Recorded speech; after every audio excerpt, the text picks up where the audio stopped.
Pronto, voltei. Você tá dando risada aí, ela? Então, vamos dar uma passadinha rápida então, para falar de algumas questões. Eu vou só encostar a porta.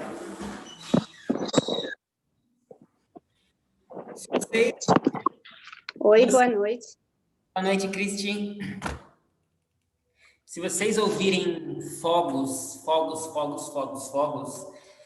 é a disputa política no interior. Nossa, a cidade parou aqui. Chicote estrala. O pessoal aposta a casa, aposta o carro, aposta o terreno. O bicho pega aqui. Mas enfim, deixa eu abrir aqui o questionário para a gente falar sobre uma questãozinha ou outra que é importante a gente dar uma refletida. Eu vou abrindo aqui enquanto isso.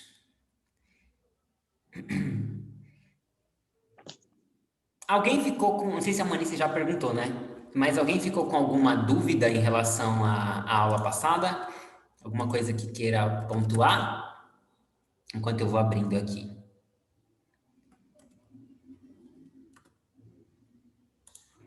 Eu queria saber o significado das cores, porque cores específicas para cada chakra.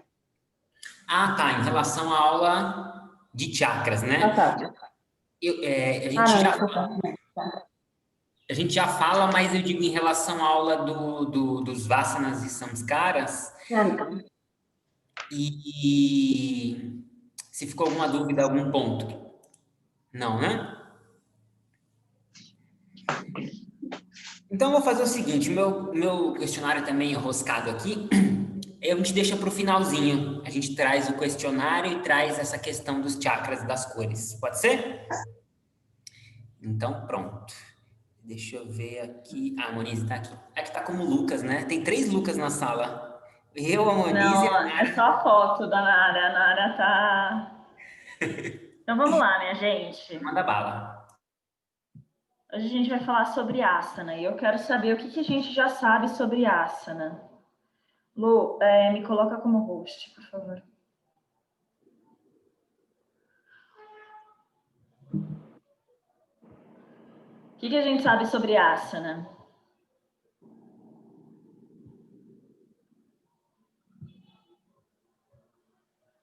Nada?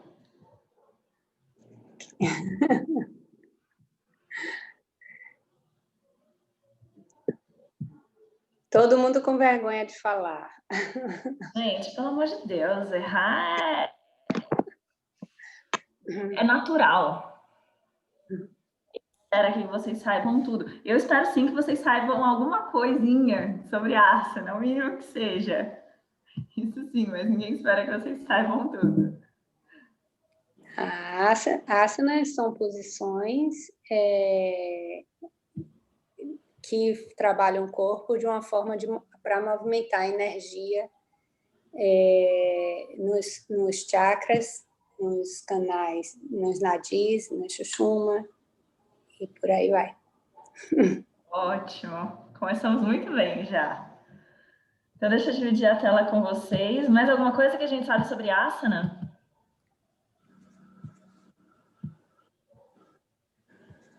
E os asanas, acho que são como a gente trabalha nosso corpo físico, é a coisa mais palpável, assim, antes da gente entrar num mundo mais sutil, num universo mais sutil.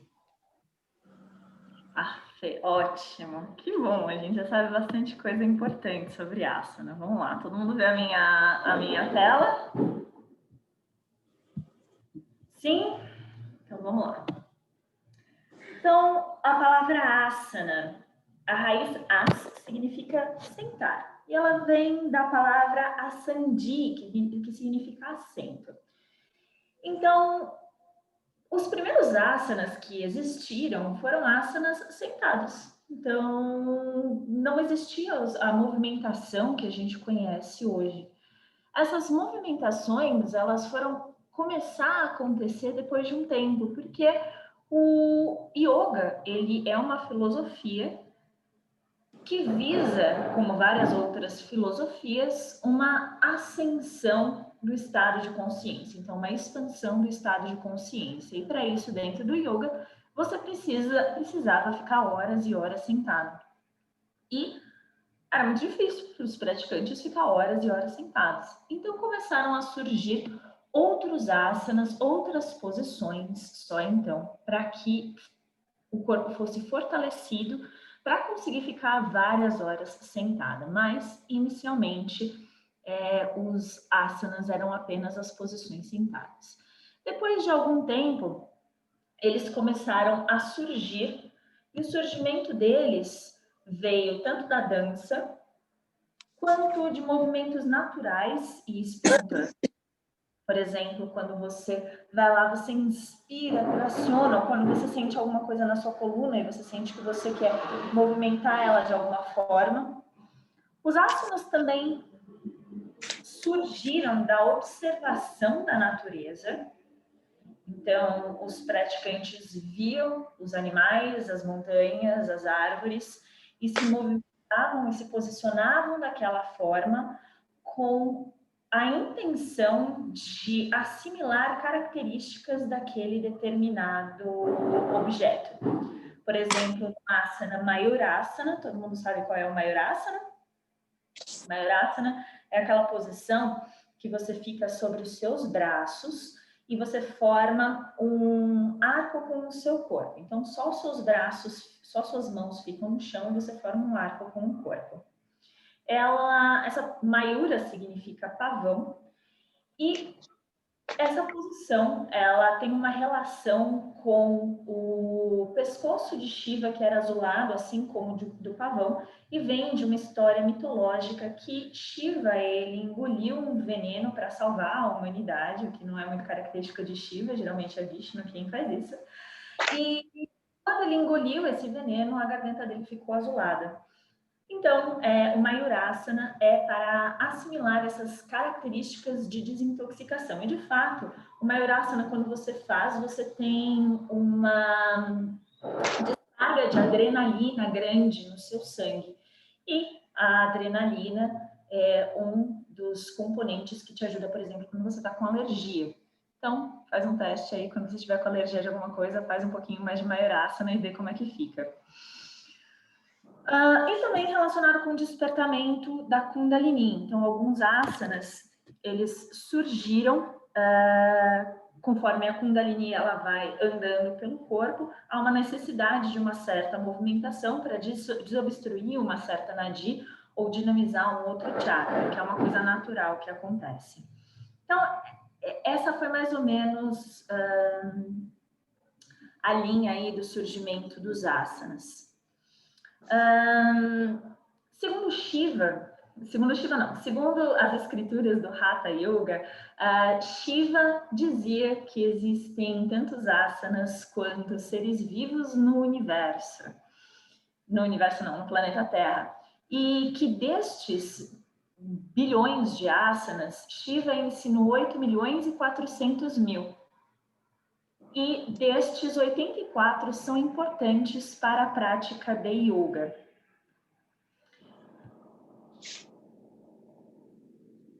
E como a Gabi já falou, a primeira coisa que ela falou no começo da prática, a primeira coisa com a qual você tem contato é o seu corpo, segundo Pascal. O corpo e o universo são interconectados como parte e coisa. Portanto, quando você conhece o seu corpo, você conhece o universo.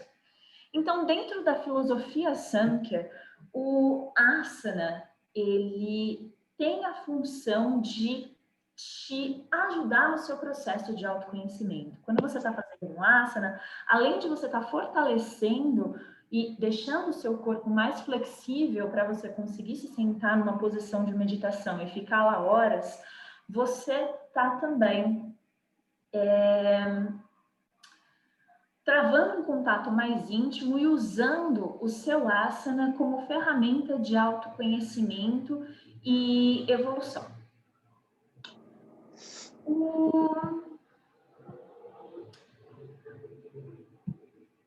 Desculpa. parei para ver o chat, não vou mais ver o chat, tá? Se vocês quiserem falar alguma coisa, abre o áudio, porque senão eu fico me distraindo com o asana, né? Vocês ficam à vontade com o chat. Mas eu estava falando do asana. Dentro da filosofia Brahmacharya, o processo é um pouquinho diferente. O asana, ou na verdade, o corpo, ele é visto como uma barreira para a sua evolução. Então, o asana ele tem uma característica restritiva de sair fora do mundo. O mundo de fora ele não interessa. Então, o asana ele tem uma característica de fazer com que você se restrinja para o seu universo. Já então, dentro da filosofia tântrica, o asana ele tem uma supervalorização dentro desse processo de autoconhecimento. E é a técnica que vai fazer com que o yogi tenha a saúde perfeita, que ele seja leve como uma pluma, rígido como um diamante, e é o que vai fazer com que o yogin ele seja capaz de chegar à imortalidade. Nesse caso, não apenas a imortalidade física, mas não em relação à imortalidade física, mas a uma imortalidade no sentido de expandir a sua consciência e entrar em contato de novo com o absoluto.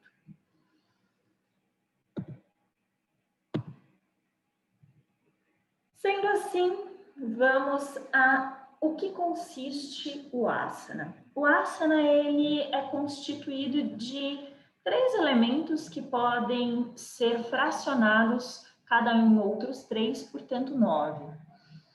Alguém?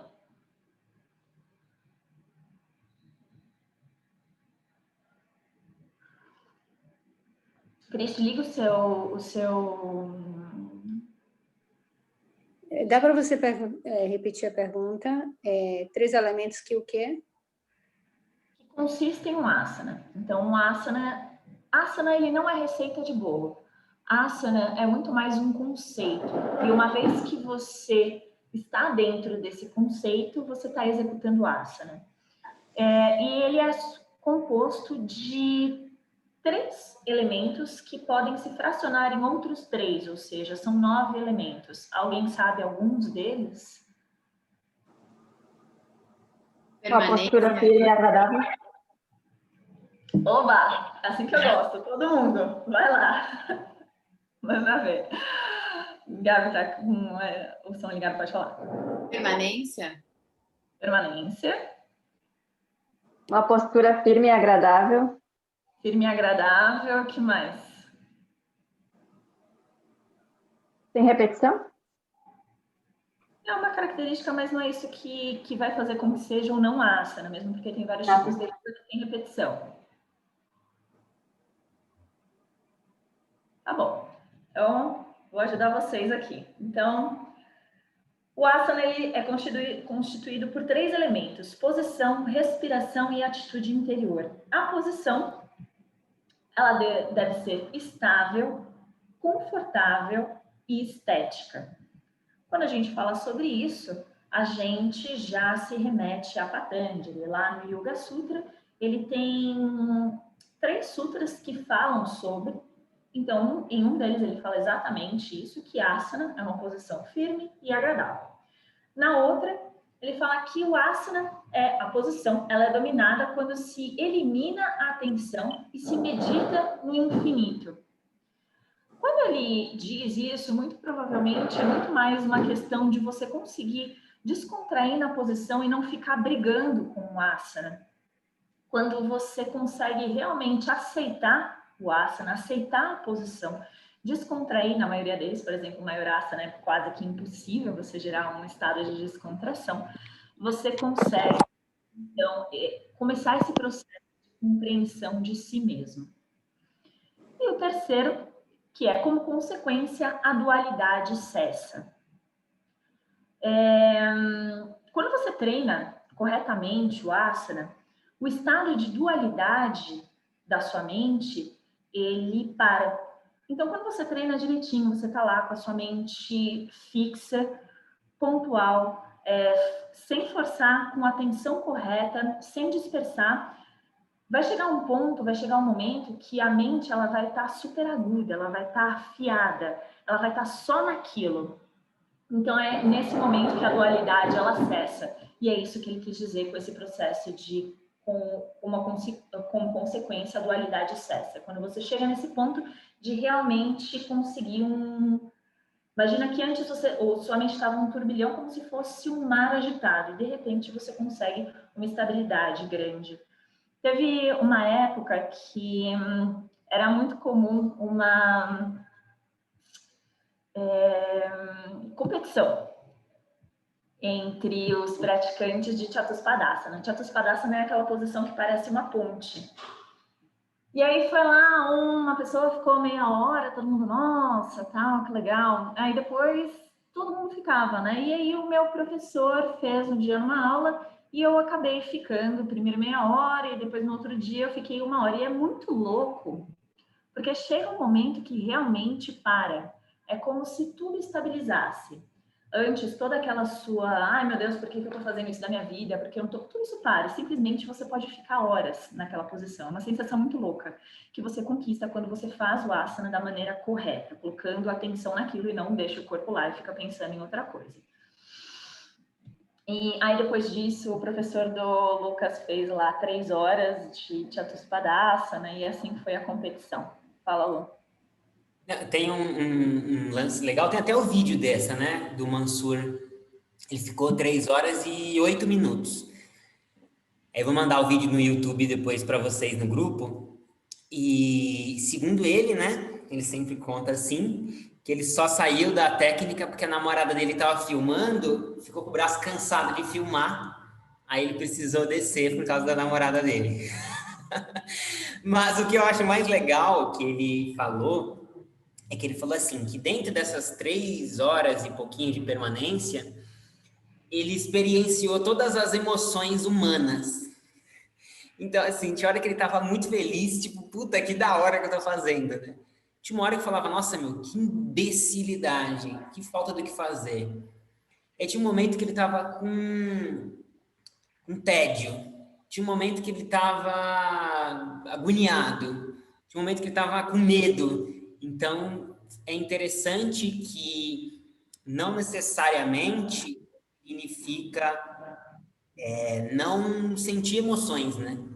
As emoções, elas vão continuar fluindo, mas a estabilidade vem em se relacionar com essas emoções e, de certa forma, não se identificar com elas, né? Ou entender que ela é passageira.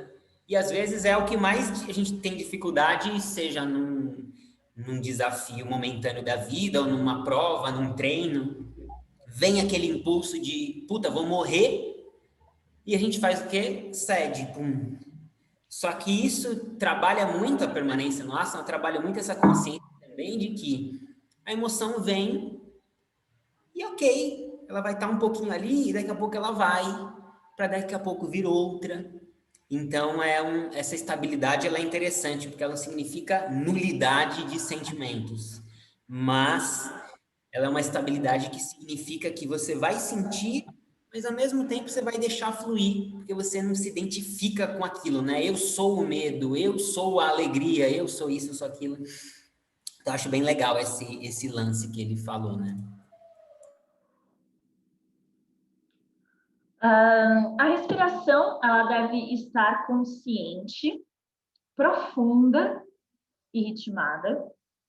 São características de como a sua respiração deve estar nesse processo. Se a sua respiração está totalmente inconsciente lá, já perde qualidade de asana, ou seja, já não é mais asana. E a atitude interior, você deve ter localização da consciência, mentalização e bhava.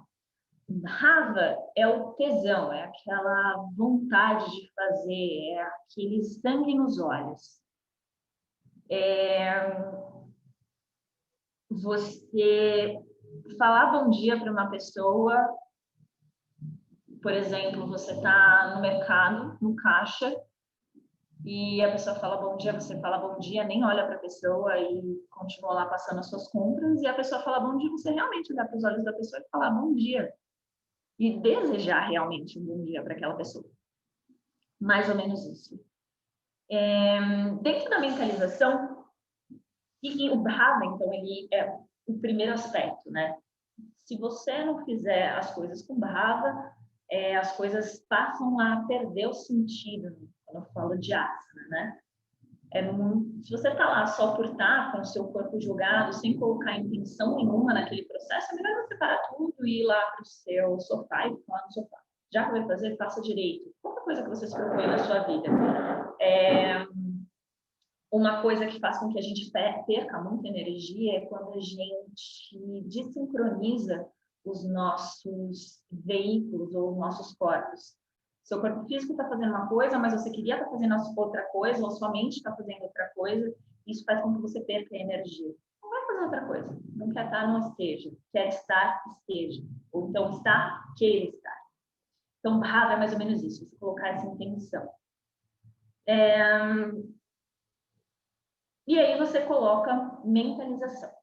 Localização da consciência, que é você prestar atenção naquela parte do seu corpo, ou naquilo que você deseja, enfim, visualizar, e mentalizar. Você pode mentalizar cores, e aí a gente tem um espectro de cores. Tem o avermelhado, o alaranjado, o rosado, o alaranjado, o amarelo, o verde, o azul e o violeta. Todas essas cores, elas vão ser usadas tanto no asana, quanto no puja, ou em diversas mentalizações, como em círculos de mentalização, sempre com a mesma intenção. Então, alaranjado e avermelhado, eles têm a intenção de aquecer, a intenção de melhorar o sistema imune, de levar mais força, de melhorar a irrigação sanguínea. O azulado, ele tem uma intenção de descontrair, de relaxar, de afrouxar. Então, como, por exemplo, quando você está fazendo uma técnica ali de flexibilidade e você quer descontrair a sua musculatura. O rosáceo tem um significado de amor, de carinho, de admiração.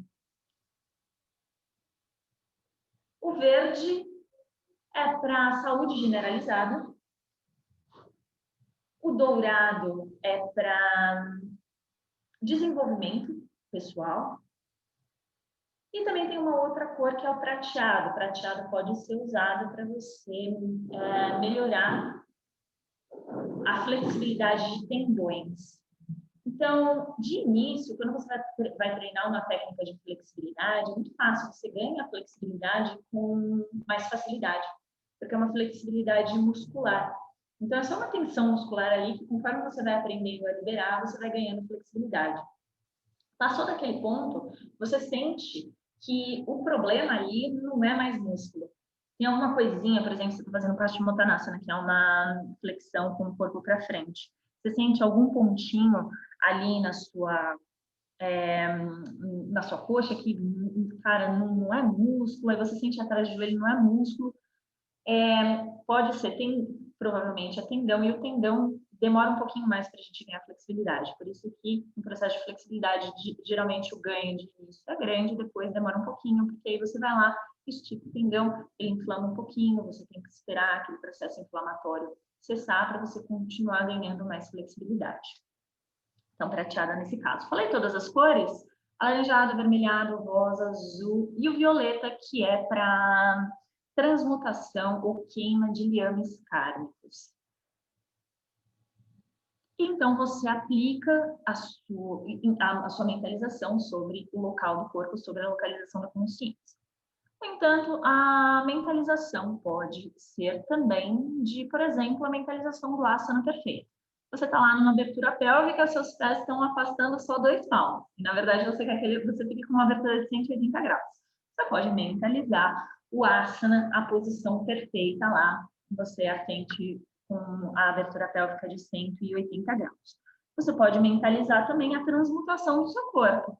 Então, você quer fortalecer uma região específica do seu corpo, você visualiza lá a musculatura ficando do jeito que você quer enxugar alguma gordura, você está fazendo algum asana específico, visualiza também, ou até mesmo um ganho de flexibilidade específico, e assim vai. A mentalização também pode ser sobre chakras. Então, você pode também aplicar as cores, como a gente fez na aula passada, sobre os chakras. E é aí que está a resposta da Mo. Tem muitos livros que dizem que os chakras têm algumas cores e tal, mas na verdade, a gente coloca uma cor, o chakra é como se fosse um CD. Ele não tem exatamente uma cor específica. Então, a gente visualiza cores que desenvolvem um elemento daquele chakra. Então, você vê lá o chakra da base da coluna, ele é um chakra relacionado ao elemento terra, é uma cor mais densa que é relacionada a esse chakra, então é um avermelhado. Aí você vai subindo para o alaranjado, que ainda são chakras com uma energia um pouquinho mais densa, que vai se sutilizando. E aí você pode colocar um violeta no seu anahata chakra, ou azul celeste, que é para sedar, ou queimar liames, que é para descontrair o emocional, ou queimar liames kármicos, que muitos dos liames kármicos que a gente tem são emocionais. Todo mundo sabe que é liame kármico? É uma ligação. Sim, não, talvez não. É uma ligação que você tem com alguém. A gente tem ligações com tudo e com todos. Ligações, pense como se fossem fios energéticos que saem do seu corpo. Essas conexões, elas são mais intensas, ou seja, os fios são mais grossos ou eles são mais fininhos, dependendo da emoção que tem aquela conexão, dependendo da energia mental ou física que tem aquela conexão. E o processo de colocar essa luz violeta vai fazer com que você queime esses liames kármicos, ou seja, vá queimando esses fios. E muito dos liames kármicos que a gente tem um envolvimento emocional. Então, você pode colocar lá um violeta no seu anahata chakra, você pode colocar um azul celeste. Geralmente, é azul celeste aqui no Vishuddha Chakra, que é realmente para descontrair o pensamento, a nossa mente já é para você dar uma estabilizada na sua mente. E dourado no seu Agnya Chakra e Sahasrara Chakra, que exatamente está relacionado a esse processo de expansão da consciência e evolução pessoal. Cristian, fazer alguma pergunta?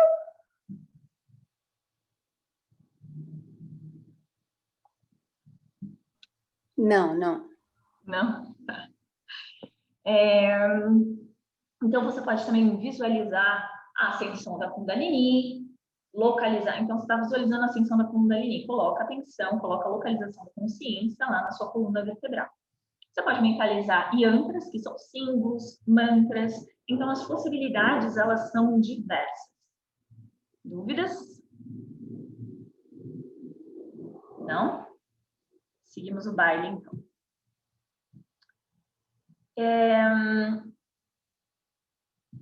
O processo de conquista do asana, ele está relacionado com a conquista de todos esses aspectos. Então, você está executando um asana quando você está fazendo uma posição com todos esses aspectos juntos. Então, a posição está estável, está confortável, está estética.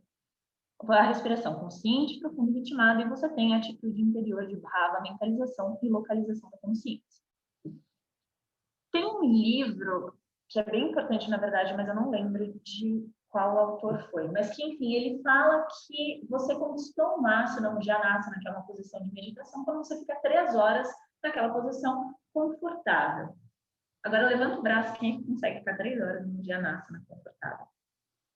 Eu não estou falando para você que é fácil o processo, mas esse é o caminho. Nem eu consigo. Eu fiz uma aula que eu fiquei 2 horas sentada, eu achei que yoga não era para mim. Eu saí de lá, oh meu Deus do céu, vou ter que procurar outra coisa. Não é fácil, mas esse é o caminho, tá? Esse é o processo. E aí é que a gente começa a entender qual é a diferença entre essa posição e essa posição. Talvez nenhuma, talvez toda. Depende de todos aqueles aspectos que a gente viu antes. Talvez ambas estejam executando asana. Talvez não. Talvez só a yoginia que esteja executando asana. Tudo aquilo que você faz com todos aqueles elementos, com o seu corpo, se torna asana. Qual é a diferença dessa posição, que é um cara da calistenia, para essa posição? Talvez nenhuma, talvez toda. Por isso que as pessoas às vezes falam, nossa, mas yoga é muito parado. Cara, Olha, se você conseguir fazer tudo aquilo e ainda achar yoga parado, você é bom, porque é muito elemento. Tudo certo até aqui? Vamos falar um pouquinho, então, sobre a classificação.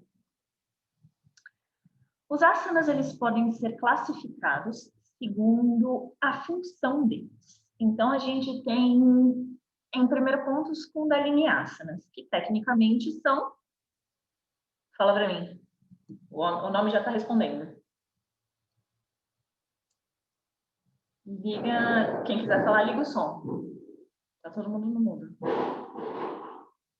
Para a atenção da Kundalini. Ótimo. Técnicas que, na verdade, ajudam a Kundalini a entrar lá no canal Sushumna. Que são... Hoje eu vou precisar bastante da ajuda de vocês, mesmo porque vocês já sabem bastante de asana, porque vocês fazem asana em todas as práticas. Assim não fico só eu falando. Fala para mim, qual é um asana que faz com que a Kundalini encaixe lá no canal Sushumna e você consiga começar a ter o despertamento da Kundalini, ou as melhores técnicas para isso? Invertidas? Padahastasana. Padahastasana, antiflexões. A gente tem a classificação de Dhyanasanas, que são as posições sentadas, então, para meditação. A gente tem lá Sukhasana, Samanasana, Siddhasana, Swastikasana. Enfim, todas essas sentadas para meditação são Dhyanasanas. E a gente tem os Udyasanas agora sim, Gabi, que são as posições invertidas, que são as posições que fazem com que a Kundalini ela vá em direção ao topo da cabeça, que é quando a energia da Kundalini se transforma em energia de Ojas. A gente fala que a Kundalini se transforma em Ojas quando ela chega no topo da cabeça. É a mesma energia que antes estava densa, e ela foi se sutilizando e ela leva o nome de Ojas. Então, são os Udyasanas. E também tem os... Tudo bem aqui? E também tem os Kriyasanas ou os asanas culturais, que são todas as outras técnicas, fora essas, que servem só para deixar o seu corpo mais forte, mais flexível, deixar as nadis mais limpas, para que então você consiga fazer todo o processo de entrar em samadhi. Então, todos os outros seriam os kriyasanas ou os asanas culturais.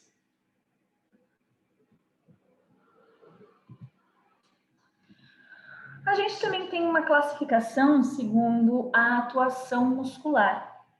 Então, a gente tem os asanas de força, que são os asanas musculares, e os asanas de flexibilidade, que são os asanas de alongamento, que não são a mesma coisa, mas andam juntos. Os asanas de força, eles são asanas de fogo, que são utilizados para treinar autossuperação e disciplina. Eles são muito descritos nos Vedas como realmente posições que treinam tapas. Tapas são esforço por autossuperação. Já os asanas de flexibilidade, eles são asanas de água, do elemento água. A água tem essa característica de que ela se molda ao ambiente no qual ela está. Então, os asanas de flexibilidade vão desenvolver dentro do praticante uma aceitabilidade maior, uma entrega maior. Que mais que o asana de flexibilidade desenvolve? Entrega, assimilação de processos emocionais e até frouxidão das nossas couraças emocionais. Então, eles trabalham bastante essa parte. Que mais? Aceitação. Aceitação. Então, tudo isso é trabalhado com a técnica de flexibilidade. E é muito louco. Alguém já chorou em asana de flexibilidade? É uma loucura. Você fala, tá tudo bem, tá tudo certo, e você tá lá chorando que nem um neném. E isso vai destravando uma série de aspectos dentro do seu emocional e da sua psique, na verdade. Do seu emocional, do seu inconsciente lá e do seu mental. O meu professor, ele fala que, o Milton, ele fala que ele foi na Índia e eles foram ver um mestre de Hatha Yoga. O cara tinha uma flexibilidade, assim, paranormal. Era um Siddhi. Ele conseguia fazer coisas incríveis de flexibilidade, mas aí pediam para ele fazer um Hastinasana. Hastinasana é aquela posição que você vai jogando o tronco de um lado para o outro para soltar bem o corpo. E ele não conseguia, ele era muito rígido. O que quer dizer que ele tinha diversas flexibilidades, flexibilizações, já tinha desamarrado várias questões dentro do inconsciente, do emocional dele em um aspecto, mas em outro ainda não, até porque ele vivia em uma sociedade, a Índia, né, que é muito restrita em vários aspectos. Então, o seu corpo, ele é um mapa do seu emocional e do seu mental. E os asanas, eles vão te ajudar a desafrouxar tudo isso e a moldar tanto o seu emocional como o seu inconsciente, o seu mental, através do seu corpo. Monique, Monize, eu sempre achei que vocês ficavam dando aula e fazendo análise psicológica dos alunos. Agora eu quero essa confirmação. Eu vou me entregar. Dá para conhecer muito de uma pessoa vendo como ela pratica. Muito, Olha, muito. vai ter um bocado de gente se escondendo. Mas o fato é, dá para perceber. Dá para ler, dá para, mesmo que você não queira, você observa às vezes muita coisa sobre a pessoa, dependendo da forma como ela pratica. Então, é possível conhecer muito uma pessoa através de observá-la, na verdade, observá-la fazendo qualquer coisa, né? Imagina você sentar e ficar 1 hora observando alguém fazer qualquer coisa. Você aprende muito sobre aquela pessoa, né? Pode ser ela estudando, pode ser ela cozinhando, pode ser ela trabalhando, pode ser ela conversando, pode ser ela namorando, pode ser ela fazendo qualquer coisa. Então, imagina fazer isso 2, 3 vezes por semana, né? Se fosse qualquer atividade, já daria para aprender muito sobre outra pessoa, simplesmente porque você está 1 hora depositando atenção naquela pessoa, pronto. Mas a prática em si acho que potencializa ainda mais esse nível de percepção que a gente pode ter do outro, né? Então eu me entrego que sim, mesmo que não queira, a gente acaba fazendo essa observação. Todos nós fazemos isso, mesmo que seja de uma forma inconsciente, porque todos nós, nosso corpo, ele tá estruturado de acordo com o nosso inconsciente, o nosso emocional, que gerou as nossas ações e, portanto, uma série de consequências na nossa vida. Você vê um cara ou uma pessoa, qualquer que seja, andando na rua, só a forma como aquela pessoa anda, você já sabe se ela é tímida ou a postura que ela tá. Você já sabe se ela é tímida, se ela é autoconfiante, se ela tem orgulho, sei lá, dos músculos, ou se ela quer se esconder de alguma forma. Então, a gente faz isso o tempo todo, de uma forma meio inconsciente, assim, mas acaba fazendo. Outra forma de classificação é a atuação sobre o sistema circulatório. Então, tem asanas que eles são em pé, tem asanas que são sentados, asanas deitados e asanas invertidos. Outra classificação. Outra classificação é o movimento da coluna. Então, asanas que são feitos com anterflexão, então o corpo ele vai para frente. Retroflexão, coluna vai para trás. Torção, você movimenta a coluna torcendo ela. E lateroflexão, coluna para o lado. Tudo certo com a classificação?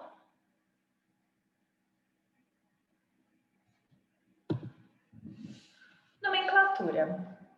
Quando a gente fala de nomenclatura de asana, a gente não pode se apegar muito nessa vida.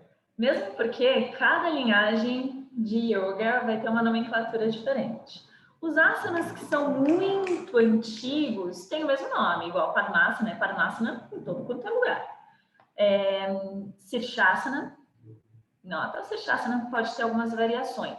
Mayurasana, Mayurasana em tudo quanto é lugar. E assim vai, tem outros asanas. Mas vamos então dar o exemplo da nomenclatura que é usada no Swastika.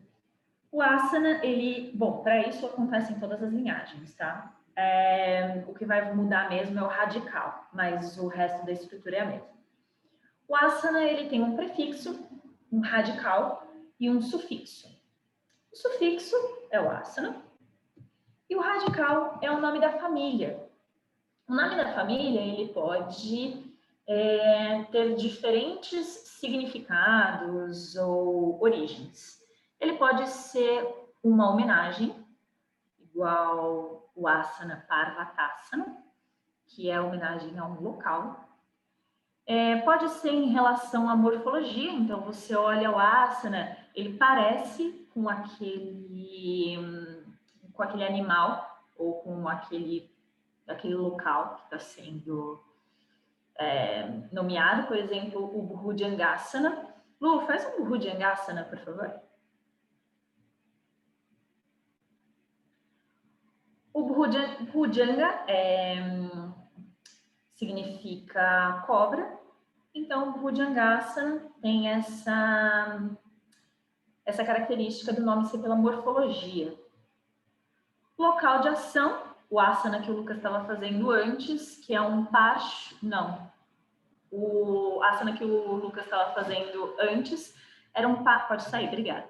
Era um Parshvadhyana Sirshasana, que é a movimentação. Então, é quando você leva um local do seu corpo perto do outro.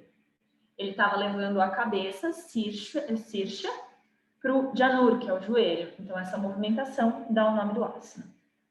Pode ser local de ação, por exemplo, Nitambasana. É aquela posição em que você fica em pé, traciona os dois braços, lateroflexiona. Nitamba é o nome da região da cintura, aquela região cavadinha assim.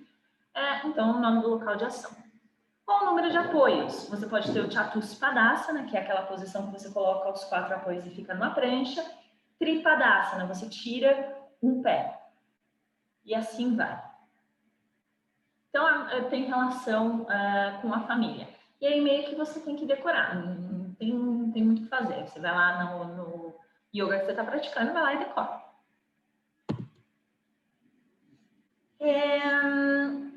E aí, o prefixo, ele pode ser de intensidade. Se for de intensidade, ele pode ser Sukha, que é fácil. Ardha, que é pela metade. Raja, que é real. Maha, que é virtuoso. E Uttana, que é estendido. Então, por exemplo, vamos pegar um Pakshasana.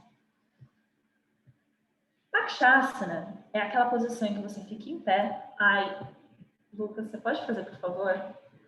Um Pakshasana. Você fica em pé. Deixa eu colocar você aqui como um pin. Eu não consigo. Como deixa eu parar. Pronto.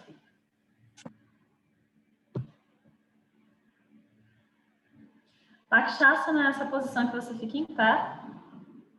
Isso. O Lucas, ele está fazendo um Ardha Pakshasana. Para fazer um Raja Pakshasana, que é a posição real, ele segura no calcanhar e estende o joelho. Ótimo. E assim vai. Se ele quisesse fazer um Maha, era só trazer a perna aqui colada na orelha. Ah, você tá brincando que você faz. Muito bem, a posição virtuosa. Uma sala de palmas. Maravilhoso. Realmente, gente. Muito bom. Que orgulho desse professor, desse praticante. Mas vamos lá.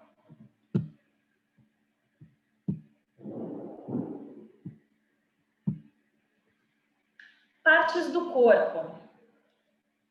Então, pode ser do Apadi, Ekahasta, E assim vai. Então, quando você coloca a mão no seu pé, ou quando você coloca a mão na cabeça, você vai ter esse tipo de prefixo. Pode ser também a posição do corpo, badha. Badha é enlaçado. Então, quando você faz um enlace com as suas mãos na sua perna, de alguma forma, por exemplo. Ou então Parshva. O Lucas está fazendo um Parshva de Anushirshasana, que Parshva é lateral. Se fosse o de Anushirshasana normal, ele estaria de frente para a perna dele. Posição de pernas pode ser Padma. Padma é quando você coloca o dorso do seu pé sobre a perna. E o Chitta é quando você faz na ponta dos dedos das mãos ou na ponta dos dedos dos pés. Então, qualquer posição que você for fazer, você pode fazer em um Chitta. Perguntas? Dúvidas? Até aqui? Eu queria saber como é que é a posição real. Cada posição vai ter um rádia diferente. Então, depende da posição. Qual você quer saber, Cristi? Qualquer uma. Eu não entendo essa nomenclatura do real, eu nunca tinha visto. Tá, vou te falar.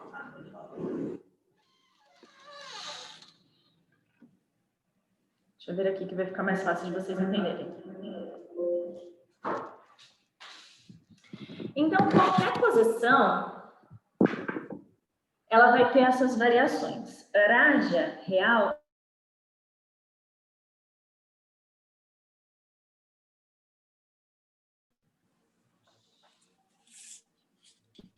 É como se fosse a posição final, assim, Lô?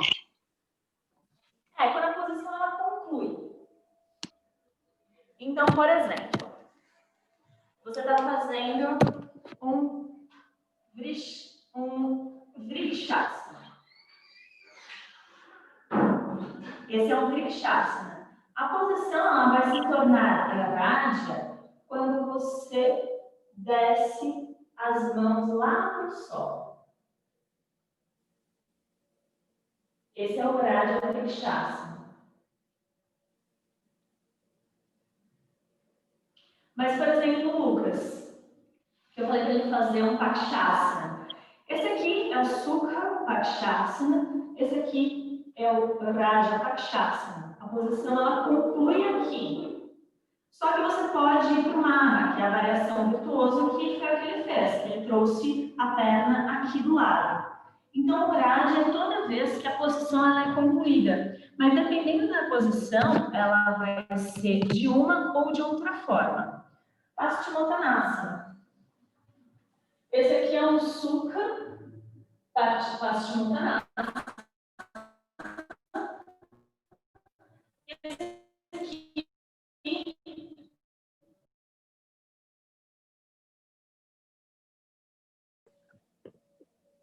Perfeito.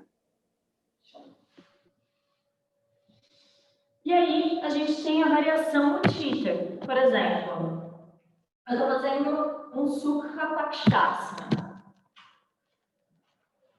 Eu posso fazer um Utthita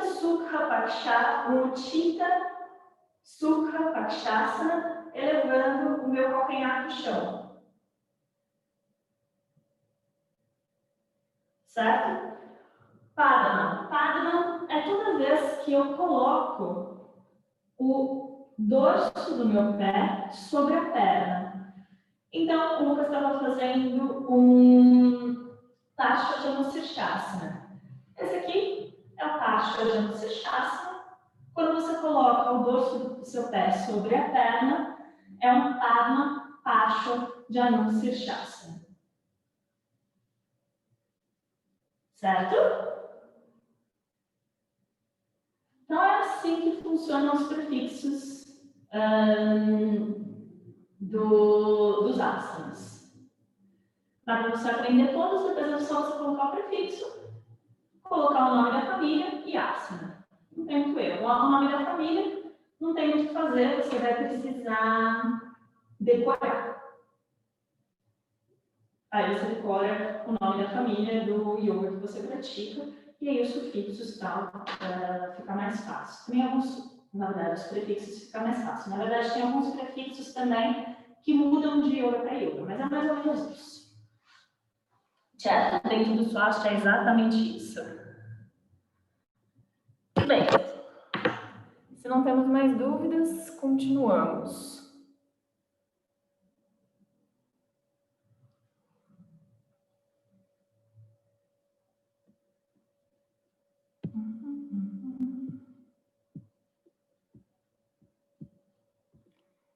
Dividindo com vocês. Mecanismo de ação psíquico, teoria dos samskaras. Quem quer me explicar como funciona? Porque isso vocês já sabem.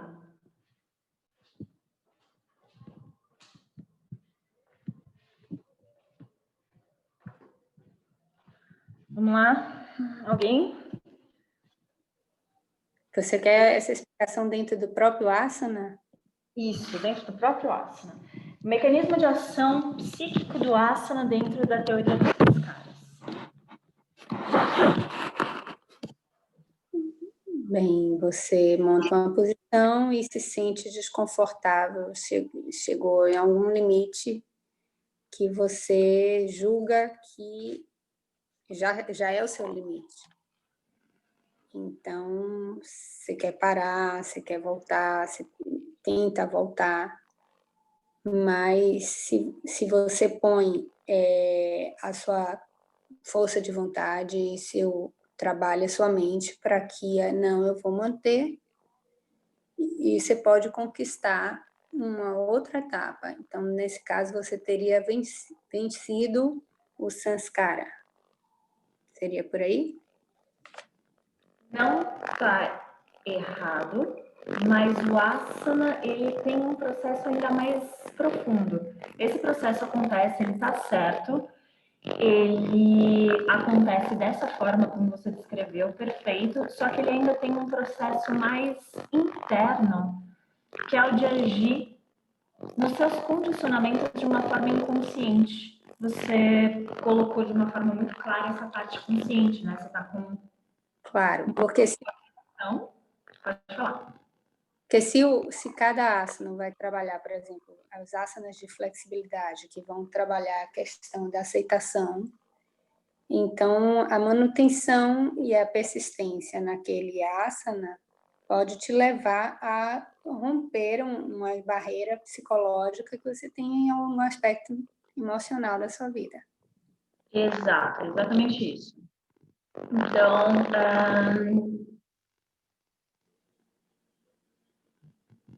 dentro dos asanas, vai acontecer exatamente isso que a Cristi falou. Ai, qual é o nome dele, gente? Ele era discípulo de Freud.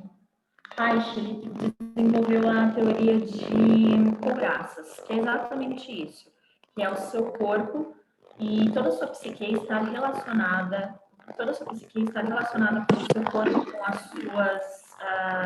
a sua respiração, com tudo que, com a sua movimentação, tudo isso está relacionado com a sua psique. E quando você trabalha o asana, você trabalha todo esse processo interno, que são os samskaras, que são os nossos condicionamentos mais internos, até mesmo porque os asanas, eles trabalham os chakras diretamente também. Certo? Então, perfeito. Mecanismo de ação energética. Os chakras, os asanas, eles atuam nos chakras. E a gente tem asanas de anteflexão, de flexibilidade. A gente tem asanas musculares, torções, lateroflexões e retroflexões. Retroflexões em si e invertidas. Eu quero que vocês vão me falando. Qual é o principal chakra que é dinamizado e trabalhado nas anteflexões? Posso só fazer Tá dando para me ouvir? Pode falar. Um complemento a esse lance do samskara. Tá chegando bem minha voz ou tá meio ruim? Tá chegando bem. Tá chegando bem? O que às vezes é interessante a gente fazer quando a gente vai trabalhar permanência, né? Por que que acontece? Existe 2 fatores que a gente pode, assim, a grosso modo, dividir uma permanência. Quantidade e qualidade. Então, dá um exemplo.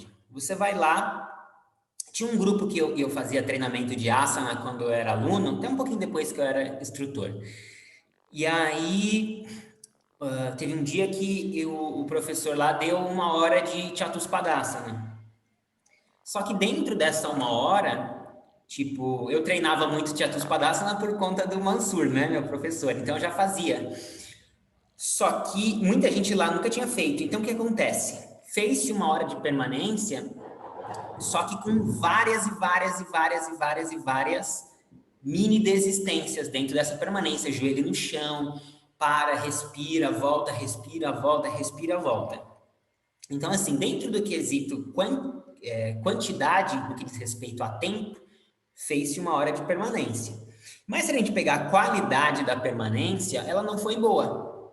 Ela teve inúmeras interrupções. Então, existem formas e formas de a gente treinar a permanência. O tempo, ele pode ser um exercício de etapas. Tipo, nem que eu chegue escangalhado, mas eu vou fazer aquela 1 hora. Beleza, é uma forma.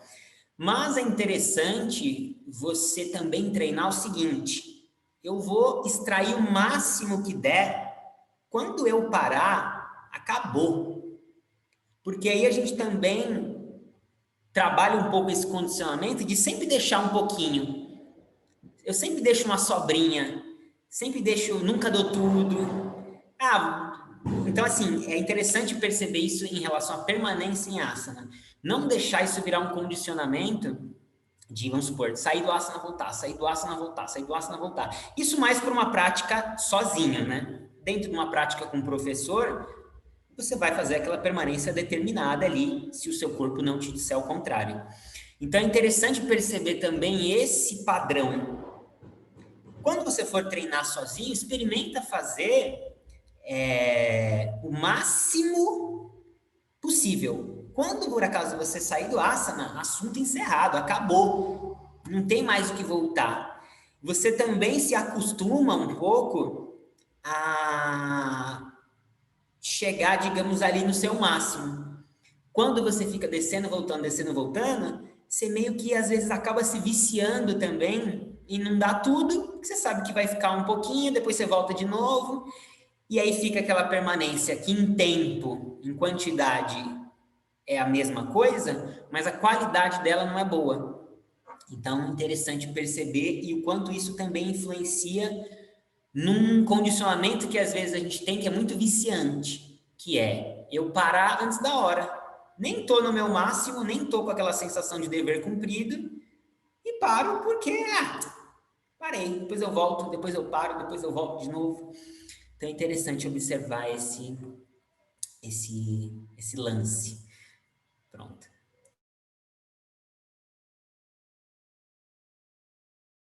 Muito bem, mas é com vocês. Eu quero que vocês coloquem a cabeça para pensar aí. Qual é o chakra principal que é trabalhado na reflexão?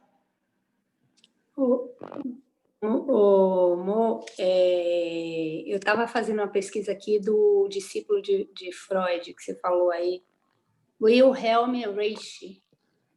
É mesmo. E o asana é o Muladhara, né? Oi? O Muladhara. Ótimo. É isso aí. Flexibilidade. Qual é o principal asana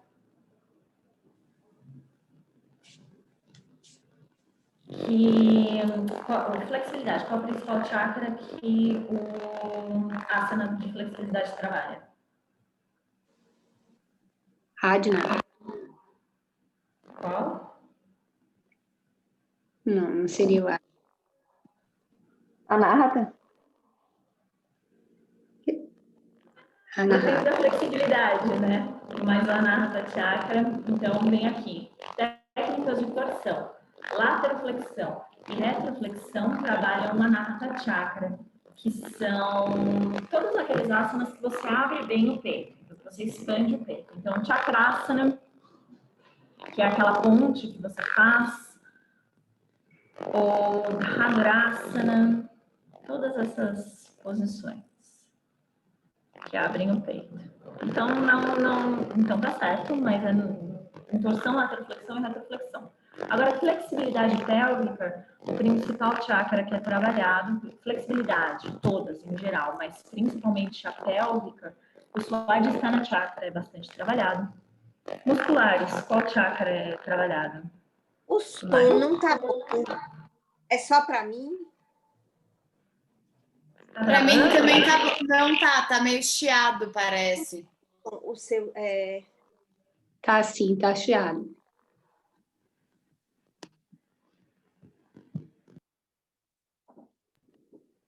Melhorou?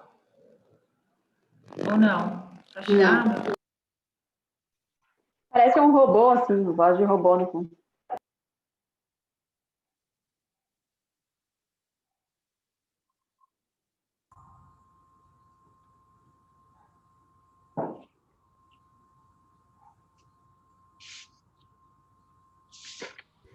Tá no mudo, Moniz. Vou ter que sair e voltar de novo. Não, o pessoal tem que ver o microfone. Você tá dando interferência no microfone. Não, isso acontece às vezes no meu mesmo sem microfone, eu tô sem. Eu vou sair e vou entrar de novo. Enquanto isso, fica pensando quais são os atos, qual chakra que os musculares e as invertidas ativam. Já vem.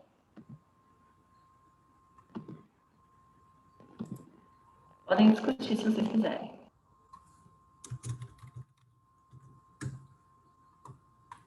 Só rola a discussão quando cai a internet, né? Assim não tem graça, né? Então é bem interessante combinar. Isso é o tipo de elemento que traz o que a gente tem por objetivo principal com o curso. Porque pensa assim, ter isso como um conhecimento teórico é relevante, mas o que é interessante? Você, por exemplo, quando for fazer a sua prática, colocar asanas que talvez tenham sentido com aquilo que você quer potencializar mais. Deixa eu só fazer o teste. Voltou a funcionar? Senão vai dizendo aqui que tá. Então, pensa isso não como uma teoria, não pensa no questionário, vamos pegar esse exemplo. O questionário ele ajuda você a assimilar, mas a ideia é você levar isso para o seu sadhana. Então, pô, eu sinto que hoje eu estou precisando de mais força física, por exemplo. Ou porque eu vou fazer um treino pesado, ou porque meu dia está puxado, enfim, eu sinto que eu preciso mais daquele punch, de estar com o corpo mais forte. Vou fazer um sadhana. Pô, vou focar um pouco nessas técnicas de abertura pélvica, que vão atuar no meu Swadhisthana e vão me dar essa estrutura física que talvez nesse dia eu estou precisando. Ou então, eu estou sentindo que hoje eu estou meio down e eu estou precisando de mais energia, eu estou precisando estar com mais brilho nos olhos, mais força no sentido energético.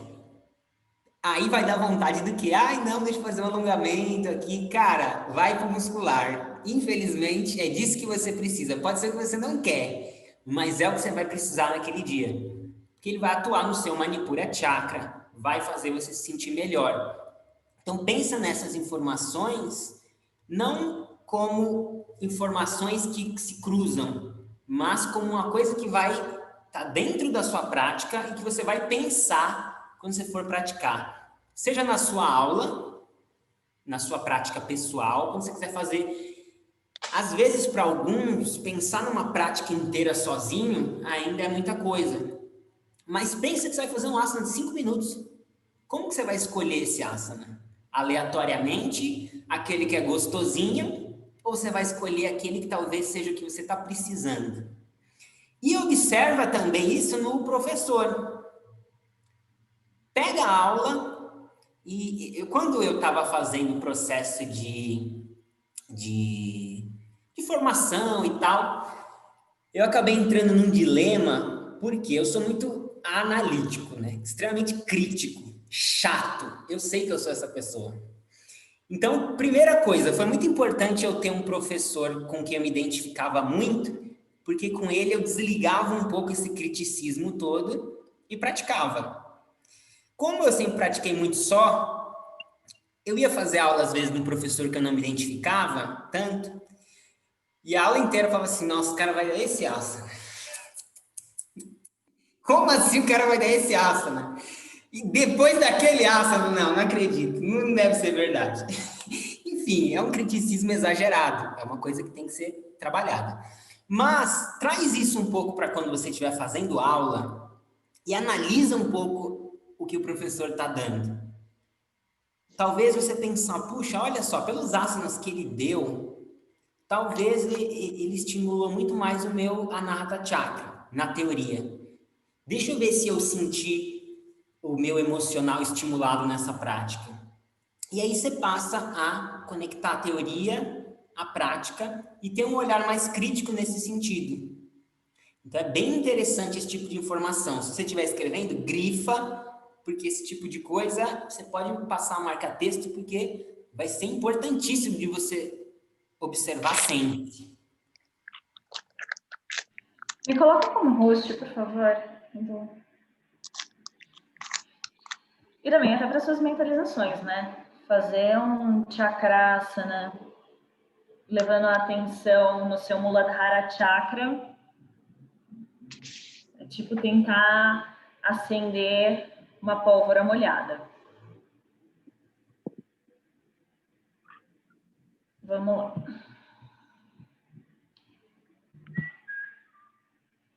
Virgem Maria, tem muita coisa ainda, mas vamos que vamos. Então tá. Então, os musculares o Lucas já falou, vai trabalhar o Manipura Chakra, e as invertidas vão trabalhar o Agnya Chakra e o Sahasrara Chakra. Bem, tá aí bonitinho para vocês. Além disso, o mecanismo energético pode acontecer também pelo despertamento da Kundalini. Então, você fazendo asana, você consegue sim despertar a sua Kundalini. Durante os asanas, você tem fluxos energéticos. Você consegue fechar canais energéticos, que é o que deixa a sua prática mais poderosa, mais potente. Então, por exemplo, uma técnica que fecha circuito, que faz com que esse fluxo energético fique mais potente, é um Paschimottanasana. Lucas, por favor. Paschimottanasana.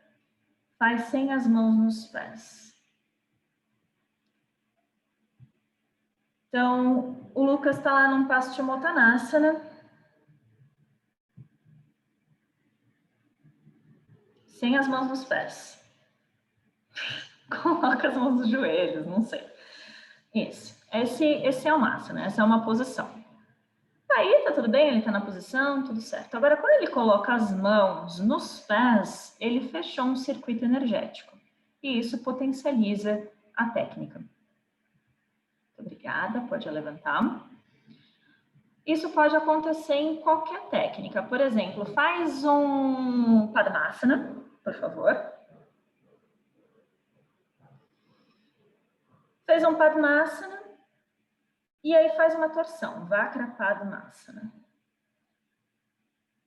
Tá tudo bem aí, só que aí ele fecha o circuito colocando a mão no pé, uma mão no pé e a outra lá no joelho. Fechou o circuito energético e potencializou o asana. Então a energia que antes estava sendo de alguma forma dissipada, agora ela está sendo dinamizada. O que é fechar circuito energético? Pode voltar, obrigada. O que é fechar circuito energético? A gente tem, como a gente já viu, vários chakras no nosso corpo. E a gente tem chakras médios, e além dos chakras principais, a gente tem outros chakras que são médios. Quando a gente liga esses chakras, sejam quais forem, a energia, ao invés de sair, você está fechando ela continua correndo pelo seu corpo. Isso potencializa a energia dele, dinamiza todos os chakras por onde a energia vai passar no seu corpo. E também vai limpar todos os seus canais de energia. Então, esse é outro mecanismo de ação. Dúvidas? Se Se vocês estiverem com dúvida, me interrompe, tá? Pode me interromper nesse momento. Ação sobre os canais energéticos. Então, por exemplo, Idasana, Pingalasana, a gente já viu quais são as nadis Ida e Pingala. A gente tem asanas que são exatamente esse nome, Ida e Pingala, que ativam mais uma ou outra nadi. Faz um dos dois para mim, faz uma Idasana, Lu, por favor.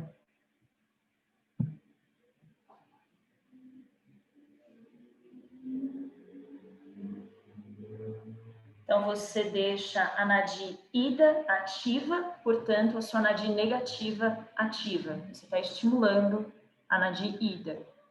Ou então, Sushumnasana. Dá para fazer um Sushumnasana? Você abraça as duas pernas e deixa o canal Sushumna ativo. Tanto no Idasana, quanto Pingalasana, quanto Sushumnasana, você tem que abraçar bem a sua perna, gerando uma pressão contra o seu tórax. É essa pressão que vai tirar o efeito da nadi que está sendo pressionada e levar o efeito para outra nadi que está livre. Tá? Muito bem. E temos também o mecanismo de ação sobre o Kanda. Lembra que Kanda é aquele bulbo para onde todos as nadis vão. Kandarasana é o único asana que age sobre o Kanda, que é como se fosse um chakrasana, então aquela ponte, só que ao invés de você tirar a cabeça do solo, o topo da sua cabeça fica lá no chão. E o mecanismo de ação físico, lógico, seu corpo fica mais forte, mais flexível, mais belo e maravilhoso.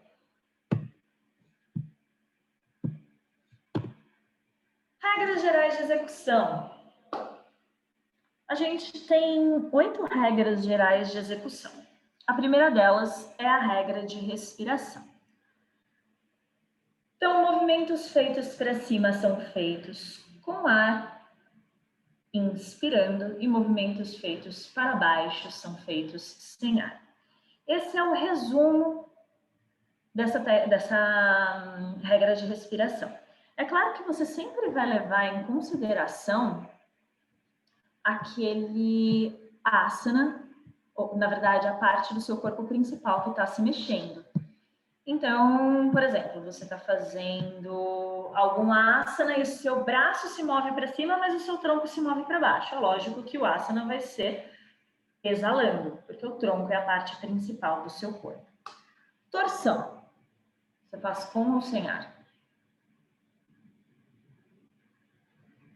Sem. Imagina uma bucha.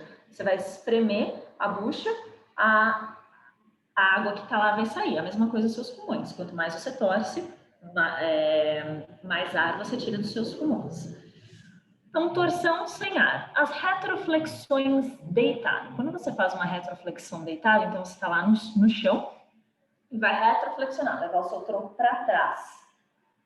Você está elevando o seu tronco. Então, as retroflexões no chão são feitas inspirando. Então, se você tivesse ideia de que sempre a parte... É bem fisiológico, não é fisiológico, é bem natural isso. Você consegue perceber o que é mais confortável ou menos dentro de uma técnica, tá? Mas é isso, a parte principal do seu corpo. Quando sobe, os movimentos são feitos inspirando, quando descem, são feitos soltando ar. Os musculares, em geral, são feitos com retenção com ar. Eu quero que você faça um teste e faça uma posição muscular e faça algumas pequenas retenções com ar. Você vai perceber que a técnica vai ficar mais fácil, de alguma forma, tá? Regra seguinte. Permanência. A permanência, ela, pelo menos dentro do Swastika, ela é máxima com repetição mínima. Os ingleses, quando eles chegaram na Índia, eles tiveram, obviamente, uma influência muito grande dentro da cultura indiana, mesmo porque sempre o dominado tem alguma admiração pelo dominador, mesmo que seja inconsciente. E de início os asanas eles eram feitos sem repetição, mas ao ver os soldados britânicos fazendo aquelas repetições, eles assimilaram as repetições dentro do yoga também. Então você vai ver uma série de tipos de yoga que tem repetição. Inclusive, algumas, a repetição ela é bem massiva, assim, tipo de 75 lateroflexões. E assim, você tem que ver com qual você se adapta mais. Mas dentro do Swastika e das linhagens de yoga mais antigas que existem, a repetição ela é mínima, ou seja, você executa uma vez e a permanência ela é máxima. Ou seja, você fica pelo maior tempo possível. E aí eu falei sobre repetição já falando sobre permanência. Então, a repetição ela é mínima, você executa no máximo, você executa só uma vez, e a permanência ela é máxima, ou seja, você fica o maior tempo que você puder, você extrai tudo que você consegue do asana, todas as percepções, tanto performance física quanto percepções mentais e emocionais, e aí você passa para o outro, bola para frente, como o Lucas falou. Dentro de uma prática mais iniciante, pode-se fazer a permanência pelo tempo que você tem a sua respiração retida. Então, você faz a permanência, fica enquanto você puder reter o ar, dependendo aí se a posição foi feita soltando o ar ou inspirando, e aí você passa para a posição seguinte. Mas como todos aqui já praticam há um tempo, a permanência ela é mais longa, é realmente o quanto for confortável para você. Até mesmo porque quando o praticante ele é mais antigo, ele já consegue perceber o que de fato machuca o corpo dele e quando ele pode ir mais adiante e quando ele não pode. Então é uma regrinha de segurança aí. A outra localização da consciência, que a gente já viu, é você prestar atenção na parte do seu corpo que está sendo mais exigida naquela posição. Ou então, levar a localização da consciência para aquela parte do corpo que você quer gerar uma mentalização. Às vezes você está querendo despertar Kundalini e você está levando a atenção no seu Agnya Chakra. Na posição, não tem nada a ver com o seu Agnya Chakra a posição, mas às vezes você está fazendo uma técnica que você quer despertar lá aquela região. Então, ótimo, localiza a consciência lá. Sobre a localização da consciência, a mentalização. Aqui tem essa regra bem simples, mas a gente já viu uma regra mais ampla de mentalização no asana. Aqui está só azul celeste para sedar, o alaranjado para estimular. Mas tem todas aquelas outras cores que a gente já viu, todos aqueles outros tipos de mentalização que a gente já viu, ou seja, o seu asana é um universo. O seu corpo, na verdade, como a gente viu lá no início, é uma réplica do universo de alguma forma. Descobrindo a você, você descobre o universo. E o mesmo universo de possibilidades que existe ao seu redor, existe dentro de você. Então, você explora isso. Em seguida, ângulo didático. As posições, elas têm um ângulo melhor para ser vistas, no sentido de, eu estou entendendo o que está acontecendo. Dependendo da posição que você faz, você não sabe onde está a perna, onde está a cabeça, o que está acontecendo. Aí você tem um ângulo ali que ele faz com que quem está vendo, quem está observando, entenda qual é a posição e o que está onde ali. Regra seguinte de compensação. Tudo que é feito para um lado é igualmente feito para o outro. Aí você fala, nossa, mas você não acredita, eu sou torto, eu sou muito torto.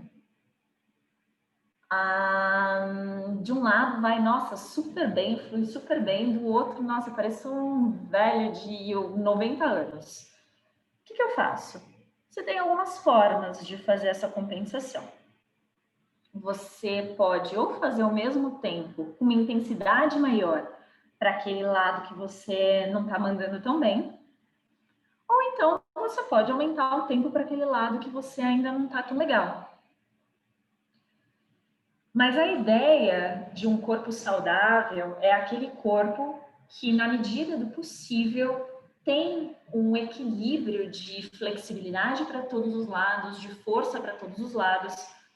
Nenhum corpo é assim, mas a gente tem que caminhar em direção a isso, trabalhar para isso. tá? Para ter uma boa flexibilidade de todos os músculos, para ter uma boa força em igual proporção em todos os músculos, e assim vai. E a oitava regra é a regra de segurança, que diz que você vai se esforçar sem forçar. Então, você vai executar a técnica, mas tomando cuidado com o seu corpo. E é aí que entra o processo de autoconhecimento. Saber quando você, de fato, conhece o seu corpo, você sabe o que está acontecendo com ele, e você está lá querendo voltar, porque é uma desistência emocional, ou uma perturbação ali emocional, e um processo mental que está lá te fazendo falar, cara, por que você está fazendo isso? Ou quando é, de fato, algum incômodo físico. E é esse autoconhecimento que você precisa ter muito claro para você conseguir sair da sua zona de conforto de uma maneira segura, que não vai te machucar. Em geral, o asana, ele procura uma evolução, um desenvolvimento dentro da zona de conforto. Quer dizer que você sai um pouquinho e aí tenta deixar aquela zona que antes era desconfortável, confortável.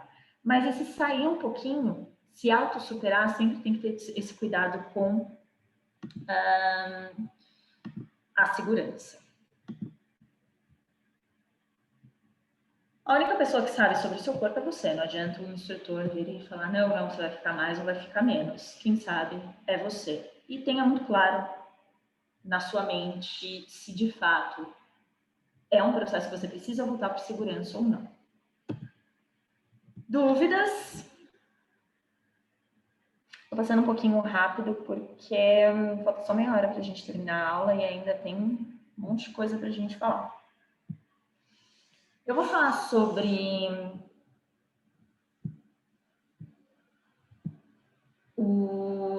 como montar uma prática para trazer mais autossuficiência para vocês. E aí depois, se der tempo, a gente fala um pouquinho sobre Surya Namaskar, tá? Então, como a gente monta uma prática? Tem várias formas de você montar uma prática, dependendo do tipo de yoga que você for praticar. Você vai ver que tem conceitos ou formas diferentes de usar, de montar a prática.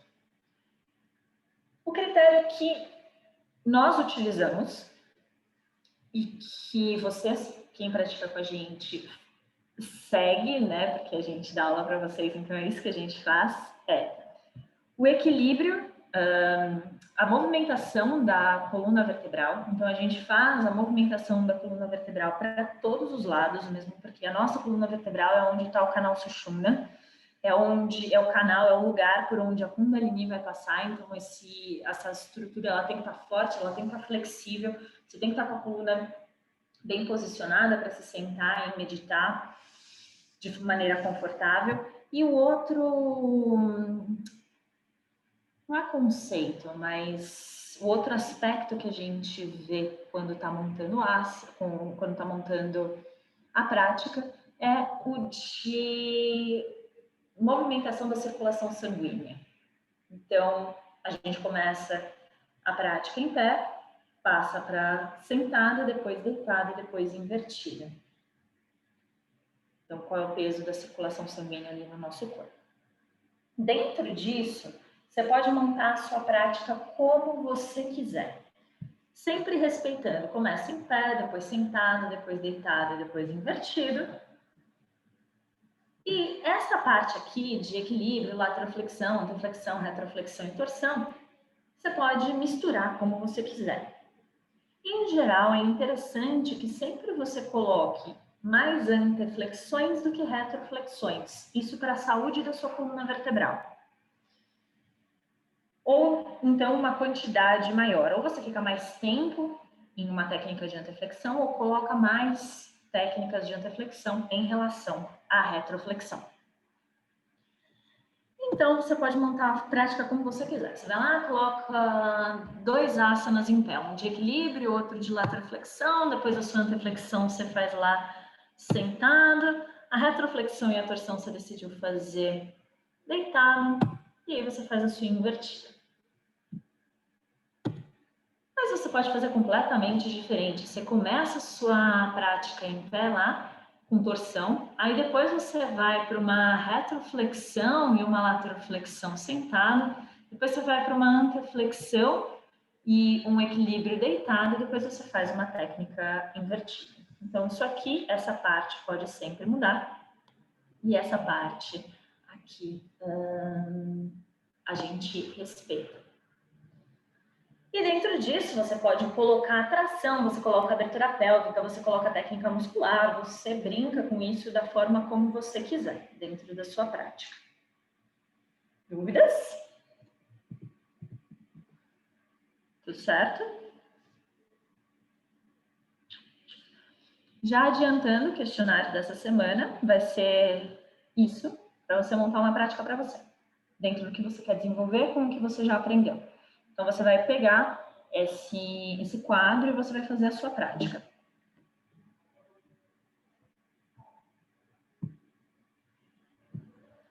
Tudo bem? Estou sentindo que eu estou jorrando informação em vocês e eu quero que vocês assimilem. Tá tudo certo? Tá. Bom, Pode falar, Gabi.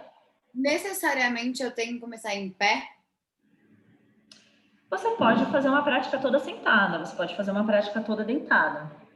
Mas não é legal você deitar e depois ficar em pé. Você já estava deitada e de repente você levantou muito rápido e sentiu tontura? Uhum. É para evitar isso. Então é para fazer com que o nosso sistema sanguíneo não fique todo assim, sabe? Que nem uma garrafa que fica mexendo assim. E vai ter vezes também que você vai ver uma aula, você tá lá fazendo alguma coisa, fez lá uma coisa deitada e vai lá e faz uma coisa sentada. Não é uma coisa, sabe, muito... Tipo, não pode mexer nisso. Mas é só para você não ficar que nem aqueles coquetéis, assim, vai para cima e vai para baixo, vai para cima e vai para baixo. Tá? Tá bom. Tudo bem, tudo certo até aqui? Vamos falar só um pouquinho então de Surya Namaskara. Todo mundo sabe o que é o Surya Namaskara?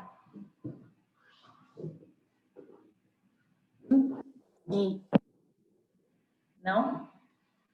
Surya Namaskara. O Lucas nunca deu para vocês Surya Namaskara, gente? Sabemos, quer dizer. Sabe? Então tá. Então, Surya Namaskara é uma prática. Namaskara significa saudação, assim como Namastê. Se você for procurar lá no sanskritenglish.org, Namaskara, assim como Namastê, quer dizer hello. Então, é uma saudação. Surya é sol. Então, Surya Namaskara é uma saudação ao sol. Dentro do yoga, tem algumas formas de saudação ao sol que são feitas e que são famosas. Uma delas, que não é reconhecida por esse nome, mas que é uma forma de Surya Namaskara, que foi descrita no Rig Veda, que data lá dos anos de 2000 a 1700 anos antes de Cristo,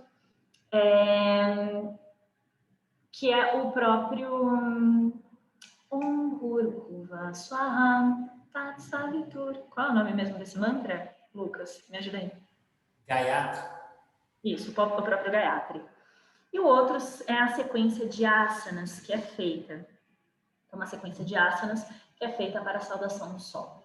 Então, além disso, tem alguns pujas que são feitos dentro do hinduísmo para essa saudação ao sol. De qualquer forma, saudar ao sol está dentro da humanidade desde os seus primórdios. O sol, ele sempre foi um símbolo de mais um dia, então mais uma oportunidade de vida. Pensa, quando a gente antes não tinha fogo para se aquecer, nem para nos proteger, o sol era um símbolo de que mais um dia começou para aquecer, para iluminar tudo ao redor, para dar vida às plantas, para afastar os predadores. Então, dentro do nosso inconsciente, o sol tem essa força muito grande. Desde os primórdios, os homens se sentam para assistir o sol nascer e o sol se pôr. Então, ele tem essa força grande. Então, dentro do Rig Veda, já o Surya Namaskara ele já aparece dentro do Rig Veda, que foi então são essas escrituras que datam de 2000 a 1700 a.C. Mas essa saudação ao sol ela é muito mais direcionada ao lado mitológico do símbolo do deus Surya, do deus Sol, que todas as manhãs se monta, se coloca na sua carruagem com os seus cavalos, e os cavalos puxam o deus Surya de um lado do planeta até a outra extremidade, e deus Surya então vai carregando o sol junto com ele até que ele se põe. Então, os Rig Vedas fazem toda essa descrição mitológica do deus Surya, falam sobre o Gayatri Mantra, que é uma forma mântrica, então, de saudar ao sol. Mas não aparece naquele momento nenhum tipo de asana. Os asanas, eles vão aparecer só muito tempo depois, com um sábio chamado Samatha Ramandas, que ele era ativista, ele era mestre de Bhakti Yoga, e ele era muito protetor dos guerreiros, no sentido, ele achava que o papel dos guerreiros dentro da sociedade era muito importante para proteger a moral e os costumes do povo. E para fazer com que os guerreiros eles tivessem mais poder e mais força, ele criou uma sequência de asanas. E essa sequência de asanas de saudação bhakti, de veneração ao sol, foi o que deu, então, origem ao Surya Namaskara. Então, ele foi originado exatamente para trazer mais força, para trazer mais vitalidade aos guerreiros lá da Índia. O Surya Namaskara também é falado nos Puranas e nos Ityasas. Quando a gente falar um pouquinho sobre hinduísmo, vocês vão entender mais ou menos onde está esse monte de literatura. Mas eles são épicos dentro da cultura hindu. E no texto de Ramayana, que conta a história de Rama, Rama é um dos avatares de Vishnu. Então, no hinduísmo, a gente tem uma trindade, são 3 deuses principais. Um deles é Vishnu, que está responsável por manter o universo do jeito que ele é, da forma como ele é. E Ramayana é um livro, é um épico que conta a história de Rama. E nesse épico, o que acontece é que Ravana, um demônio, ele rapta a esposa de Rama, Sita. E todo o livro discorre nesse embate de Rama tentando recuperar a Sita. E tem um momento em que a batalha está praticamente perdida. E aí o sábio Agastya, ele ensina Rama uma saudação, que é a saudação do sol. E eu quero dividir com vocês um pedacinho desse texto que fala sobre o que Agastya fala para Rama sobre essa saudação ao sol. Essa sequência de técnicas.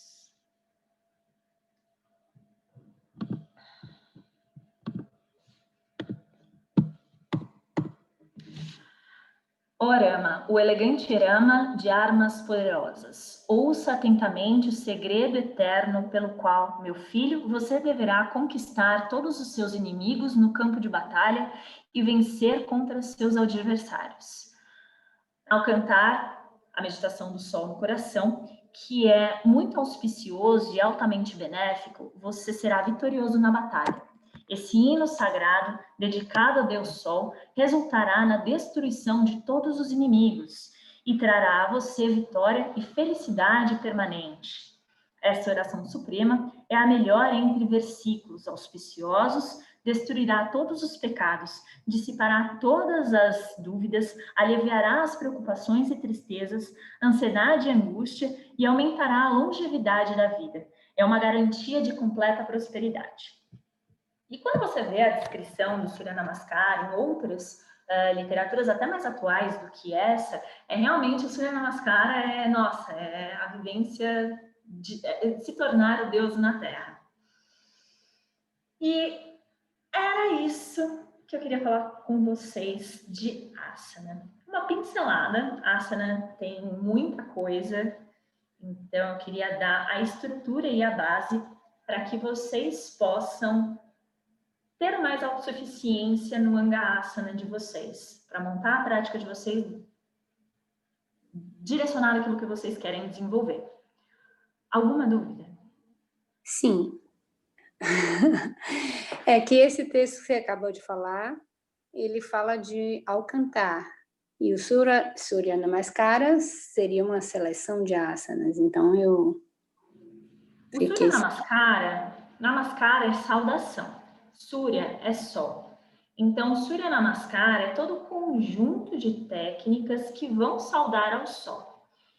Esse conjunto de técnicas, da forma como a gente conhece, ele surgiu só muitos anos depois, com esse sábio que eu falei, Samarkand Das, que foi só no século 17 que surgiu, depois de Cristo.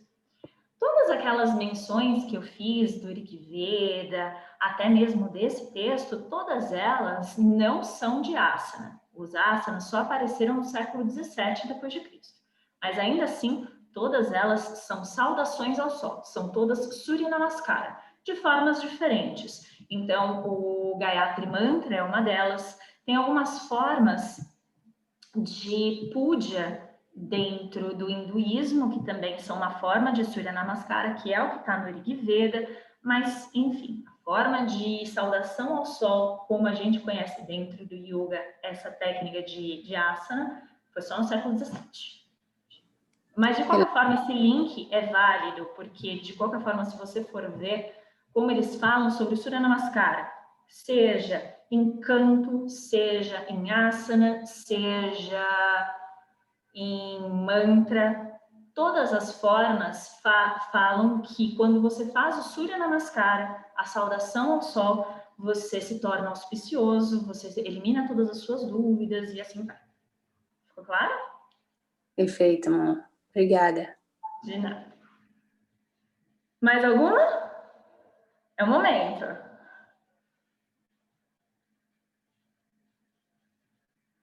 Então tá, então posso passar para o nosso... Pode falar, Lucas. Lara ia dizer algo, não? Não? Então tá bom. Então nós vamos passar o nossa proposta da semana. Né? Sim, sim. Então, pronto. Eu não peguei a parte do Swadhyaya, né? Apesar de eu estar de pijama, eu estava pedalando, tá? Não estava dormindo 5 da tarde, não. Ele já construiu uma casa, já andou de bike. Então, acabei de ouvindo vocês falando sobre o Swadhyaya.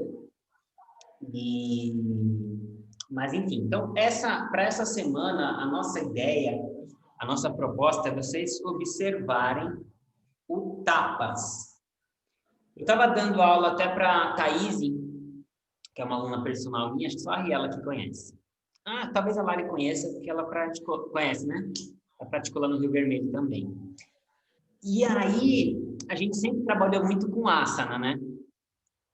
E aí, depois de um período, a gente começou a focar mais em meditação, em pranayama, e aí ela me trouxe essa percepção de que ela estava sentindo falta de trabalhar com mais ênfase mesmo asana, porque para ela é o que melhor funciona. Principalmente porque dentro do asana ela consegue vivenciar muito essa ideia do tapas. Então, o que significa tapas? Tapas significa auto-esforço ou autossuperação. É quando você faz uma proposta para você mesmo, um desafio para você mesmo. Por exemplo, isso pode ser um banho gelado às 5 horas da manhã. Você fala, não, eu vou acordar às 5 horas da manhã. Em Salvador não conta, tá? Porque banho gelado em Salvador não é tapas. Banho gelado em Salvador A Monique, sim. A Monique lá na Irlanda, pelo que eu ouço falar da Irlanda, Ave Maria, isso é um tapas assim que você... A água bateu no Sahasrara aqui, já abriu o samadhi, já. Mas, enfim. Então, você, por exemplo, determinar, cara, eu vou tomar um banho gelado 5 horas da manhã todo dia. Você se propôs um desafio que vai que vai puxar de você lá do seu âmago, a Nara até ligou a câmera para quando eu falei de Salvador, né? Então, você vai puxar ali do seu âmago aquela vontade de ter que se superar. Então, não adianta você, por exemplo, fazer um exercício de tapas. O meu exercício de tapas vai ser comer um mousse de chocolate. Se é uma coisa que você gosta. Não rola, porque não tem desafio nenhum e não tem superação nenhuma. Então, o tapas parte desse princípio. E o que é legal da gente observar em relação ao tapas? Para mim, é um dos mais complexos niyamas. Eu achei ele bem poderoso. Então, uma coisa que vale a pena a gente observar. A gente fez um processo de autoestudo, Swadhyaya. O autoestudo, quando ele é feito na zona de conforto, ele tem uma eficiência. Então, você se observar, se estudar, no momento em que você não está se desafiando, que você está ali naquela zona de conforto, aquele Swadhyaya vai ter um grau de eficiência. Quando você aplica tapas, você coloca um exercício de autossuperação, o grau do Swadhyaya que você vai fazer naquele momento, consequentemente, ele é muito mais profundo. Ou seja, a melhor forma de eu me observar e me estudar é aplicando tapas, é me desafiando. Porque eu aprendo muito mais sobre mim em desafio do que quando eu falo zona de conforto, não quer dizer que você está com prazer, que está tranquilo. Não é isso. Mas zona de conforto você está fazendo aquilo que você faz todo dia, não tem nenhuma superação, não tem nenhuma transgressão, não tem nada acontecendo, é só a vida fluindo naturalmente. Então, esse é um ponto interessante em relação ao autoestudo. Como que eu posso... eu tive dificuldade de me observar, de me autoestudar, aprender mais sobre mim. Como que eu faço para conseguir me observar melhor? Cara, vai correr uma maratona. Você aprende sobre você, tudo que você queria ali. Porque você está se desafiando, e aí as coisas afloram, as coisas vêm à superfície. Dentro desse livro, Yoga Sutra de Patanjali, a gente vai ter um dia que a gente vai falar 2 horas só sobre esse livro, tem um sutra. Sutras são pequenos textos que é o que eu sinto falta nos livros de hoje. Hoje em dia eu vou ler um livro, isso aconteceu muito, com muitos livros recentemente, me deu bode. Você vai ler o livro, você lê 300 páginas e fala, cara, se eu torcer esse livro aqui, cai 5 páginas. Então, o sutra é o contrário, é uma frase, você vai puxando daquela frase, quando você vai ver, você está 2 anos lendo aquela frase e ainda tem coisa saindo. Então, o sutra basicamente é isso. É um conhecimento que está assim, condensado. E o Yoga Sutra de Patanjali é um livro que Patanjali escreveu com diversos sutras. Na aula de Samkhya, a gente vai falar bastante desse Yoga Sutra também. Mas, enfim, tem um sutra lá que ele diz que, através do exercício de tapas, a gente consegue aumentar a nossa sensibilidade e a nossa sensorialidade.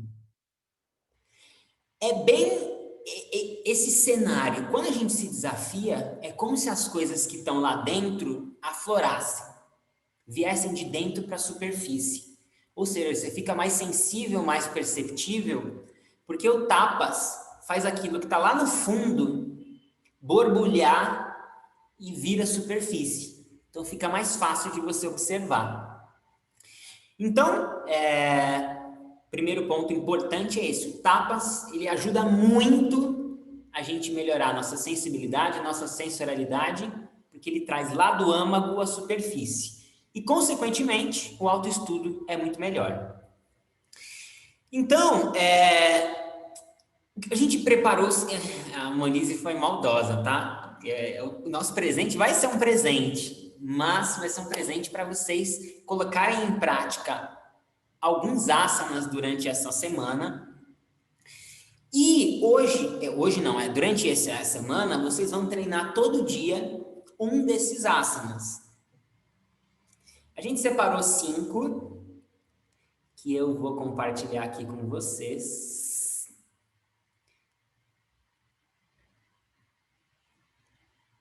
Peraí que a Monize... Monize, tá me ouvindo? Passa o host para mim, se estiver me ouvindo. Tô. Peraí.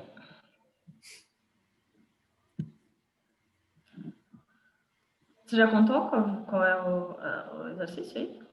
Tô passando, eu vou... Calma aí que eu tô com dificuldades, peraí.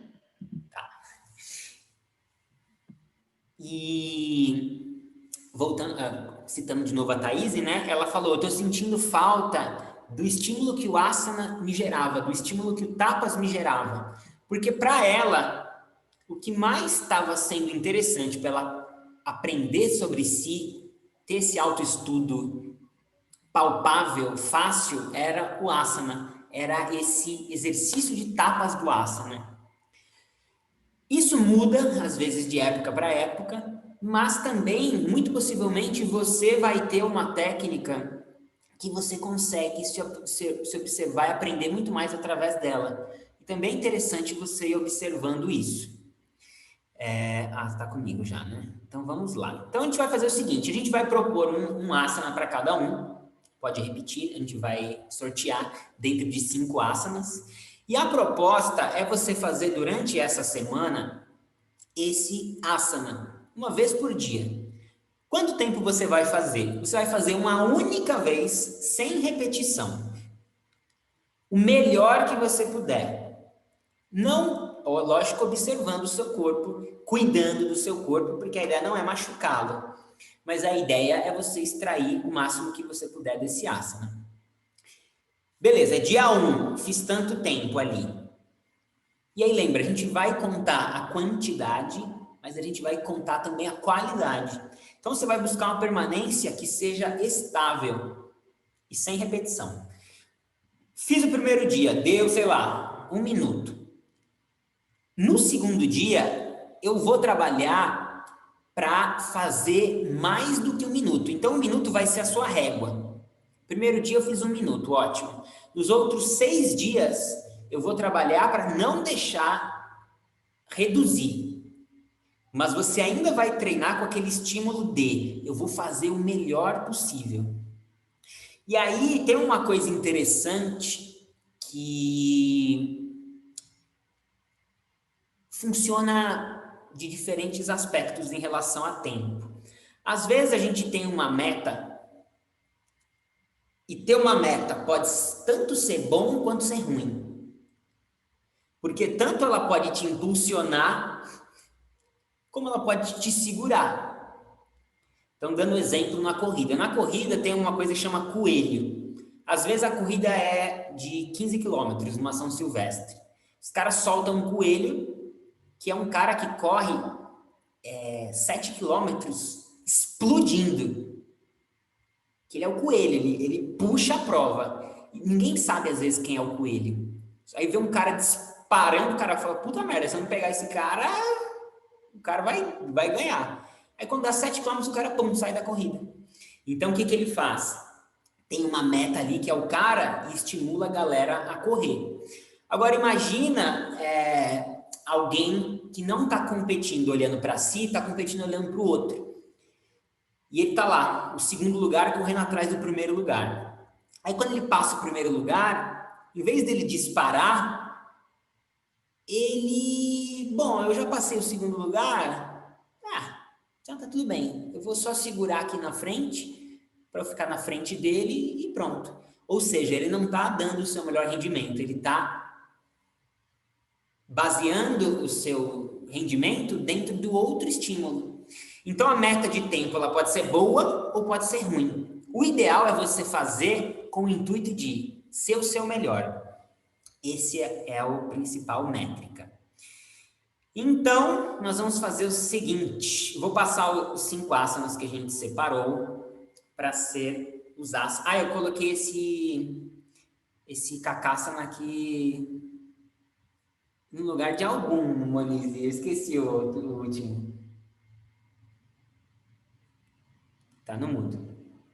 São 4, né? Não, então pronto. Então, kakasana vaza. Então, vou fazer os 4 asanas aqui, mas depois eu vou mandar no grupo a fotinha, qualquer coisa, para não ficar dúvida. Então, cadê eu? Aqui. Chatuspadasana é aquela técnica que a gente citou hoje algumas vezes. Tira o compartilhamento da sua tela, que aí dá para te ver maior. Tá. Então, Chatuspadasana é essa daqui. Técnica de 4 apoios. Moleza. O outro é o Vajrolyasana. Esse asana é o asana que me mata. E isso é engraçado em relação à asana, por quê? Eu já acho que o máximo que eu fiz de permanência dele foi 3 minutos e 40, se não me engano. Só que eu posso estar treinado quanto for, primeiro, segundo, eu já estou achando difícil. Então, o fato é, as coisas não vão ficar mais fáceis, né? E geralmente sempre tem um asana que, tipo, mexe com a gente. Então, o asana sempre vai ser desafiador, mas a gente que vai ficando mais forte, né? Então, o Vajrolyasana é isso daqui. Vajrolyasana. Tem o Chakrasana. Não sei se todo mundo faz, mas tem variação se você não fizer o Chakrasana. Que é assim.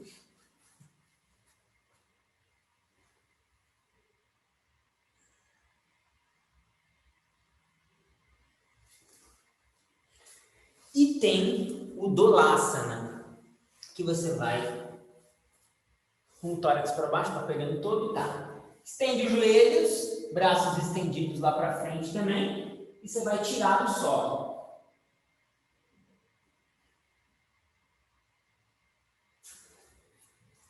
Então são esses 4 asanas que a gente vai pegar para exercício de tapas essa semana. Bom, vamos lá então, vamos fazer um sorteio aqui para você ver quem vai pegar quem. Então eu vou começar com a Monique que está em cima. A Lari está fazendo o sinal da cruz aí. Espera lá. Então vou começar com a Lari, hein? Ou com a Lari não, com a Monique. Monique vai fazer o Chakrasana. Que maravilha, Chile é bom, hein, amor? Olha só.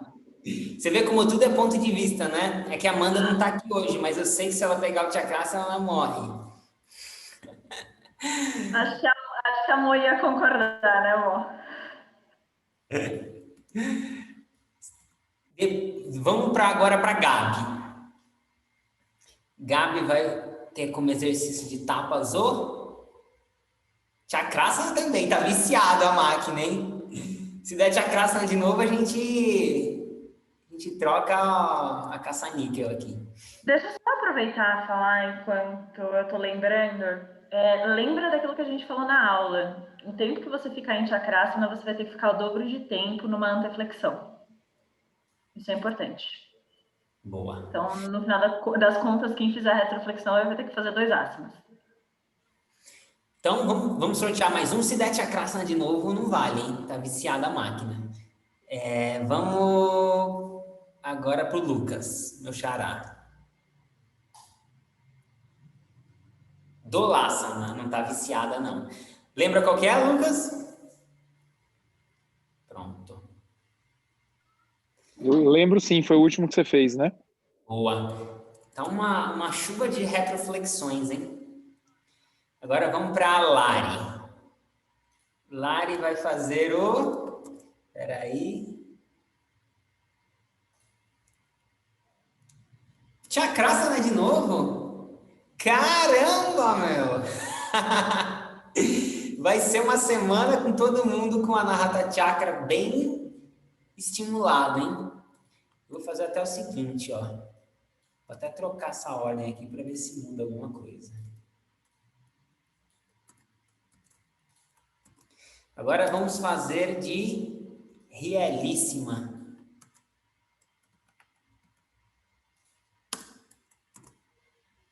Vamos ver. Chatuspadasana. Se caísse Chakrasana era mais Chatuspadasana, maravilha.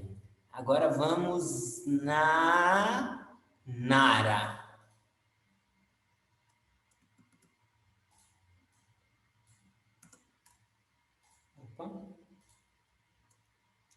Aí depois, quem não estiver na aula, que estiver assistindo agora gravado, a gente vai fazer no grupo depois e postar.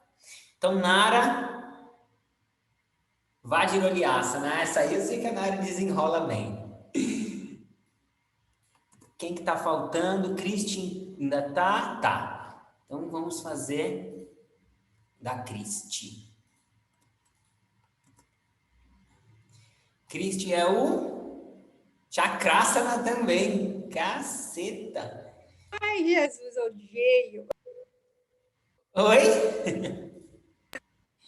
Não consigo fazer.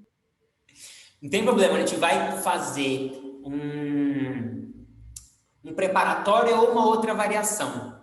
Eu te passo. Eu vou passar lá no grupo também um videozinho sobre o Chakrasana, que é o asana do momento, né?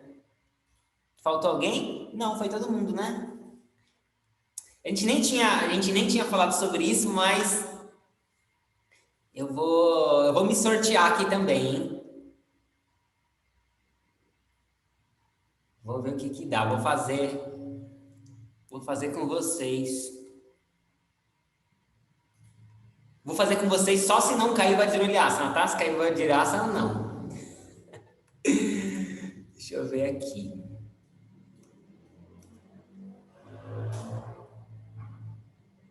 Chakrasana também. Poxa vida, meu. Tudo bem, Chakrasana eu gosto do Chakrasana. Bom.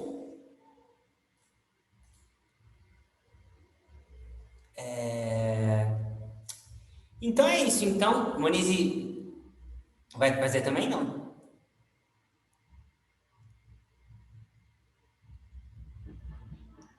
Pode fazer. Eu não ia fazer, mas já que você me chamou desse jeito, né? Como é que eu vou falar não? Então vamos Você devia lá. mandar no inbox. Como é que é? Você devia ter me mandado uma mensagem privada, não perguntar assim, como é que eu vou falar não agora? Então vamos lá.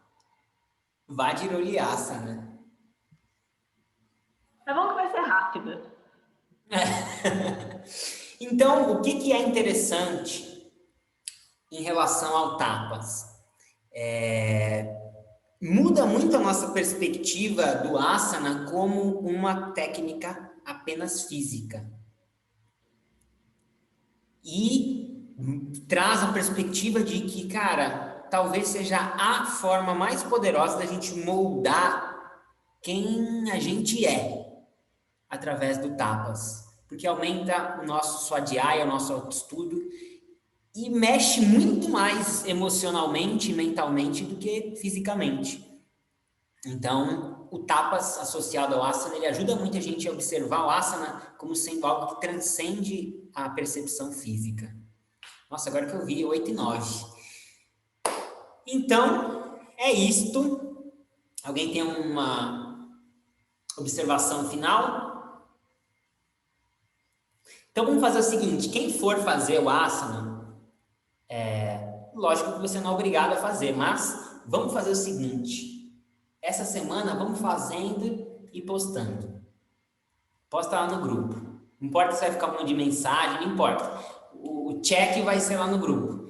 E aí a gente estimula a fazer e a também colocar alguma percepção que você teve, se você quiser. Certo? E assim foi, então, como dizia Platão. Muito bem, crianças. Um beijo, bom fim de semana. Muito obrigada. Vamos lá, a semana vai ser Obrigado, rara. gente. Boa noite. Joia. Beijo, tchau. Muito obrigada. Tchau, tchau.